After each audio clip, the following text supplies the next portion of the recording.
যখন মা ঘুমিয়ে পড়লেন তখন আমি মায়ের মতোই সাজগোজ করে আমার শ্বশুরকে দুধ দিতে গেলাম। আমি দুধের গ্লাস রেখে পিছনে ফিরে আসতে শুরু করতেই বাবাজি, অর্থাৎ আমার শ্বশুর, আমার হাত ধরে নিজের দিকে টেনে নিলেন এবং আমাকে মা ভেবে সারারাত। আমার শ্বশুরের বয়স তখন ৬০ বছর হয়ে গিয়েছিল। এই বয়সেও তিনি ছিলেন খুব শক্তিশালী। তিনি ৬০ বছরের হলেও এখনও কোনো যুবকের চেয়ে কম দেখাতেন না। তিনি তার স্ত্রী, অর্থাৎ আমার শাশুড়িকে খুব ভালোবাসতেন এবং সবসময় তাকে খুশি রাখতেন। কিন্তু রাত হলে আমার শাশুড়ির ঘর থেকে অদ্ভুত শব্দ আসতে শুরু করত। একদিন মায়ের খুব অসুখ হলে আমার শাশুড়ি তাকে মা বলে ডাকতেন। মা বললেন, বউ, তুমি বিজয়ের বাবাকে দুধ দিয়ে দাও। বন্ধুরা, আমার নাম উজ্জ্বলা এবং আমি একটি মধ্যবিত্ত পরিবার থেকে এসেছি। আমি দেখতে খুব সুন্দর এবং এখন ২-৪ বছরের। আমরা আমাদের বাবা মায়ের ২ সন্তান ছিলাম এবং আমার বড় ভাইয়ের নাম অজয়। আমরা আমাদের বাবা মায়ের সাথে খুব সুখে ছিলাম। আমার ভাইয়ের বিয়ে হয়েছিল ২ বছর আগে এবং যেদিন থেকে বাড়িতে আমার ভাবি এসেছেন সেদিন থেকে আমার বাবা মায়ের খুশি বেড়ে গেছে। আমার ভাবি খুব ভাল ছিলেন, আমার ভাই এবং ভাবির মধ্যে প্রচুর ভালোবাসা ছিল। ভাই পাশের শহরে একটি অফিসে কাজ করতেন, যার ফলে বাড়ির খরচ ঠিকঠাক চলত। ভাই যখনই কাজ থেকে বাড়ি ফিরতেন কিছু না কিছু খাবার নিয়ে আসতেন। এসব দেখে আমি খুব খুশি হতাম। আমি ভাবতাম, ঈশ্বর যেন সবার এমন ভাই দেন। আমার বাবা মাও ভাইয়ের উপর খুব গর্ব করতেন, কারণ ভাই বাবা মাকে খুব ভালোবাসতেন। আমার গ্র্যাজুয়েশন শেষ হয়ে গিয়েছিল এবং আমার বাবা মা আমার বিয়ের জন্য পাত্র খুঁজতে শুরু করেছিলেন।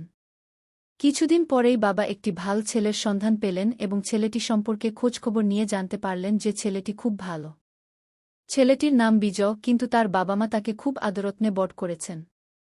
ছেলেটি খুব ভালো এবং তার কোনো খারাপ অভ্যাস নেই।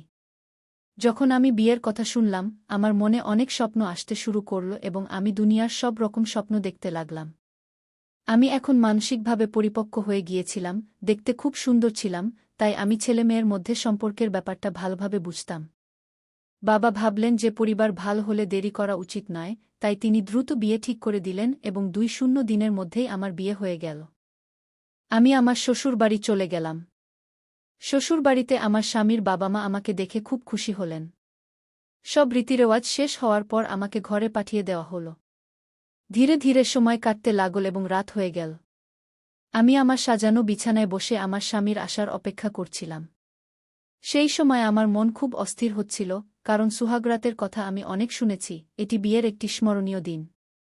এই সব ভেবে আমি খুব ঘাবড়ে গিয়েছিলাম। কিছুক্ষণ পর বিজয় আমার ঘরে এলেন এবং আমার পাশে বসে গেলেন। মনে মনে তিনি খুব খুশি হচ্ছিলেন। আমরা দুজনে বসে এটা সেটা কথা বললাম এবং বিজয় আমাকে বললেন, উজ্জ্বলা, আমি তোমার মতো জীবনসঙ্গী পেয়ে খুব খুশি। বিজয় আমার প্রশংসা করছিলেন এবং আমি চুপ করে তার কথা শুনছিলাম। তিনি আরও বললেন যে তার একটি বড় ভাই ছিল, যিনি একটি সড়ক দুর্ঘটনা মারা গিয়েছিলেন। এই ঘটনায় তার বাবা মা খুবই ভেঙে পড়েছিলেন এবং তিনি তাদের খুব যত্ন করেন। তিনি আমাকে বললেন, উজ্জ্বলা, তুমিও তাদের কোনো কিছুর অভাব হতে দিও না এবং খুব ভালোভাবে তাদের দেখাশোনা করবে, কারণ তারা আমাকে খুব আদরযত্নে বড় করেছেন। এত কথা বলতে বলতে আমার স্বামীর চোখে পানি চলে এল। তখন আমি বললাম, আপনি এত চিন্তা করবেন না, আমিও তাদের খুব ভালোভাবে দেখাশোনা করব। সেই সময় তার কথার চেয়ে আমার নিজের আবেগই বেশি মনে হচ্ছিল। আমি আমার স্বামীর হাত ধরে বললাম, আজ আমরা কি এই সব কথাতেই রাত কাটাব? আজ তো আমাদের বিয়ের প্রথম রাত। এত কথা বলতেই তিনি আমাকে তার বাহুতে টেনে নিলেন এবং আমিও তো এই মুহূর্তেরই অপেক্ষা করছিলাম। কিছুক্ষণ পর আমার স্বামী বিজয় ক্লান্ত হয়ে আমার থেকে দূরে সরে গেলেন। তিনি ৫ মিনিটও ঠিকভাবে টিকতে পারলেন না। এসব দেখে আমি ভিতরে ভিতরে ভাবতে লাগলাম, আমি কত স্বপ্ন দেখেছিলাম, কত আশা পোষণ করেছিলাম, কিন্তু আমার সব স্বপ্ন ও আশায় যেন পানি ঢেলে দেওয়া হল। বিজয় আমাকে সেই তৃপ্তি দিতে পারলেন না, যা একজন স্ত্রীর তার স্বামীর কাছ থেকে প্রত্যাশা থাকে। বিজয় দ্রুত গভীর ঘুমে চলে গেলেন, কিন্তু আমি একটি তৃষ্ণার্ত মাছের মতো কুস্তরে পরিবর্তন ঘটতে থাকে, কিন্তু বুঝতে পারলাম না কেন এসব আমার সাথে ঘটছে। আমি সকালে উঠে ফ্রেশ হতে বাইরে গিয়েছিলাম, ফিরে এসে দেখলাম শ্বশুরজি উঠানে ব্যায়াম করছেন। এ দেখে আমি অবাক হলাম, কারণ বাবাজি ৬০ বছর বয়সেও একজন যুবকের মতো দেখাচ্ছিলেন। তারপর আমি রান্নাঘরে গিয়ে চা বানাতে লাগলাম। কিছুক্ষণ পর চা বানিয়ে বাবাজিকে দিতে গেলে তিনি বললেন, অরে বউ, তোমার মা কোথায়?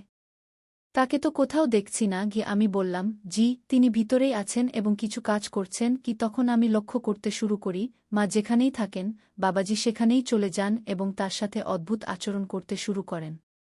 মা বলতেন, এখন তো লজ্জা করো, বাড়িতে নতুন বউ এসেছে। সে যদি এসব দেখে তাহলে কি ভাববে? বাবাজি বলতেন, কি ভাববে? প্রত্যেক স্বামী তার স্ত্রীর সাথে এসব করে। বিজয়ও রাতে এসব করে থাকবে কি? মায়ের এমন কথা শুনে আমার খুব লজ্জা হচ্ছিল এবং আমি ভাবতে শুরু করলাম, কাশ বিজয়ও এমন হতো। এমনি করে ১-৫ দিন কেটে গেল।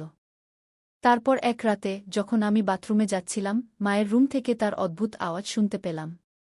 এমন আওয়াজ শুনে আমি নিজেকে সামলাতে পারলাম না এবং তাদের রুমের জানালার কাছে গিয়ে দেখতে লাগলাম।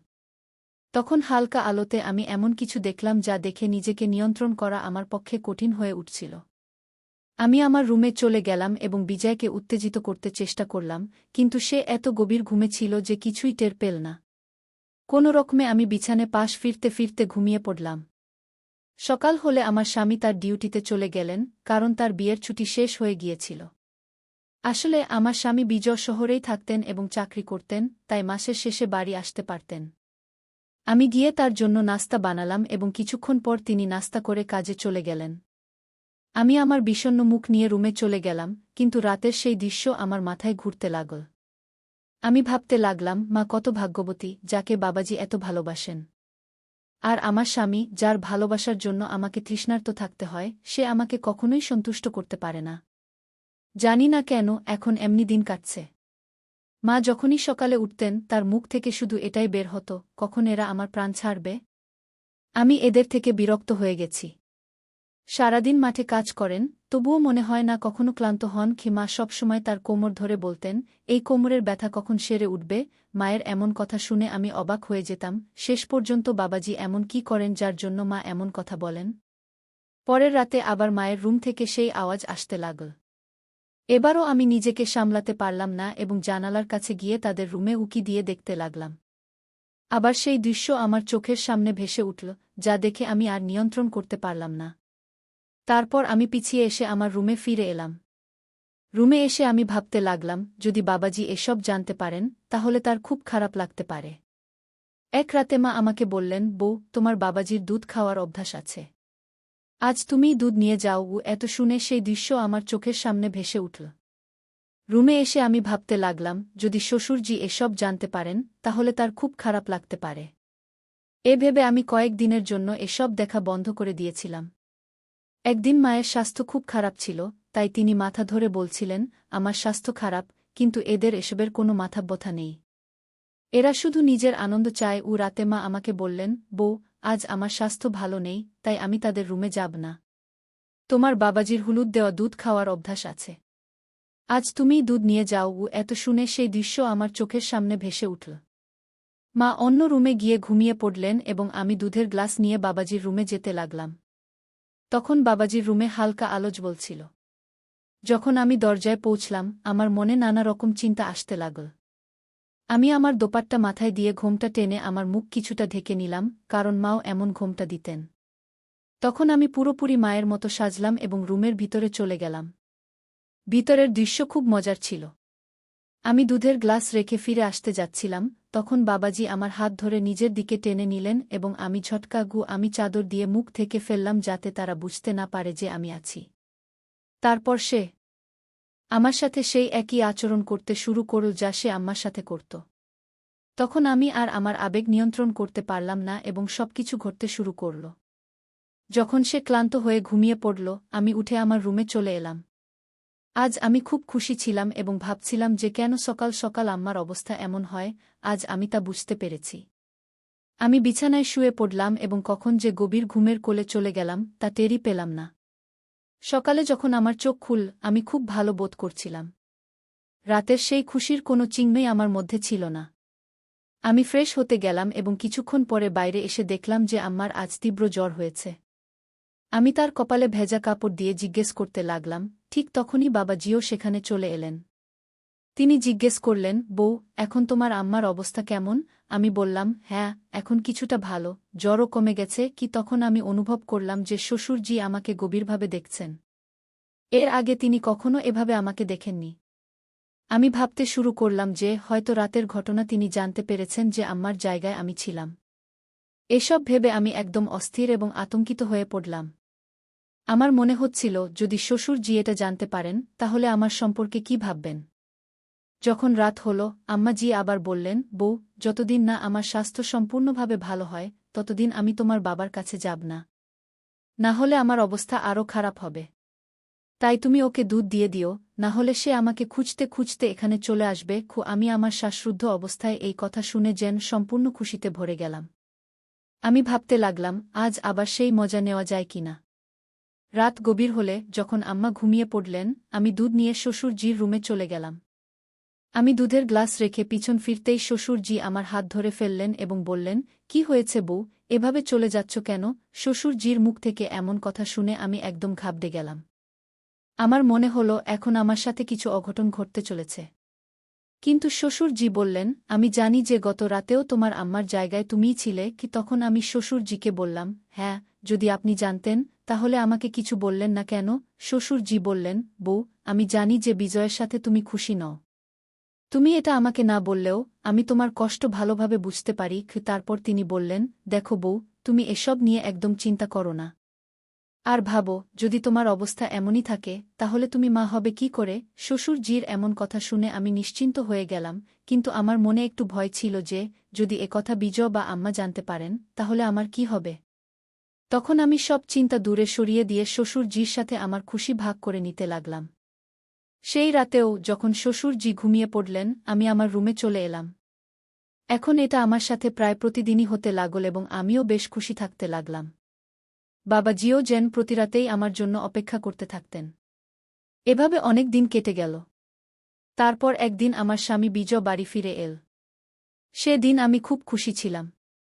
রাত হলে সবাই খাবার খেয়ে নিজ নিজ রুমে ঘুমাতে চলে গেল।